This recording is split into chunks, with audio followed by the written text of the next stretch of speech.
pulaar wonta pulaar e fof wolatira e fof yaltude ɗe ngari ɗo on faami joni noon si ɓiɓɓe men ɓe wolali pulaar ko enen woni responsable mum ko enen landitoyte fi mum sabu ɓettanirani men on tuma wowlata pulaar ko ɗo yiɗo joni kom ɓe fottade faalete jombidirde ko so ɓe ɗaɓɓiti e nantinowo sinano ɓe wawata joni haray bindi ɗin koye wakkilo janguen ɗi e hino ɗi oya yaltinani en ɗi toon ko windi ɗo ɗon ko adlam pulaar ko ɗum windi ɗo to adlam pulaar joni noon haray ko alkule ɗe fuɗɗi ɗe ɗo haray ko alkule ɗe arane ɗon nayyi a e da e la e ma woni a da la ma ko ɗum bindi ɗin innitira woni adlam ko honɗum ɗum firi a arano ko Allah daɗimmo on dandi laaɗimmo on leñol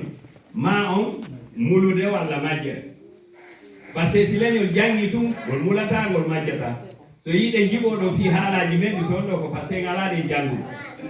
no fellitu noon pulaar hani no janggede ɗum law ko woni hannde kadi est ce que enen kadi en janggay ka en janggata joni noon haray masede gole joyi alkule ɗen ko nogay jeetati ɗum kañum masede fof wondi haray komi faala yewde ɗo ko fof heƴata ɗo saayi men o hino raɓɓiɗi haray komin tori on yon andu bindi ɗi fewno ɗo hello ka diina qur'ana no fira e majji qur'ana on firama e hello bindi ɗi fof ha gasi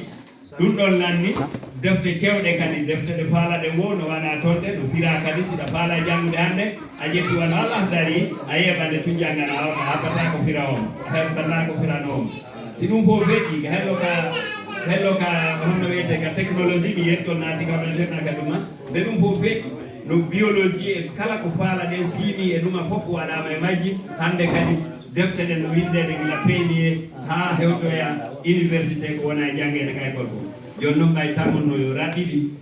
mi accira ni taw haray si tawi weeɓitoy on tuma e meyditay haray mi weltani kanko men tori o ko ɓeyɗgo wakkilare ɓeyɗen janngugol so wakkilaki jannguɗe ɗengal men ngal fewɗen janngude ɗengal goɗɗo go ko sappi fof en wawata gollirde jang ɗengal goɗɗo go ngal par ce que ko honɗum hikki ko honɗum waɗi ɗum enen ɗo fof no woni nder ga hewtuɓe université mari diplôme université ɓe mari hewti université mari dokɗen yaltude université kono marɗo diplôme université français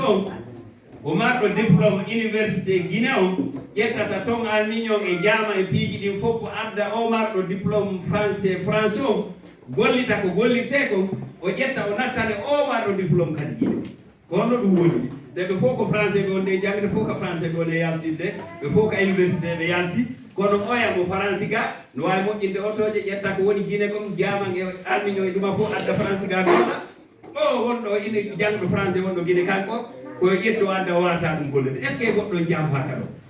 yo fellitu goɗɗo jamfama ɗo goɗɗo ko wona e jannede ko haala koyo wowlu tu kono na yo gollu ka makko ko ɗum waɗi sika makko no layti ka oya ga ɓe fof ɓe janggi école ji nokku gotu ka oya ga kañum ɗo te ko nokku goɗɗo ne janngude haala on ɓe jamɓe kisal woni e men assalamu aleykum wa rahmatullah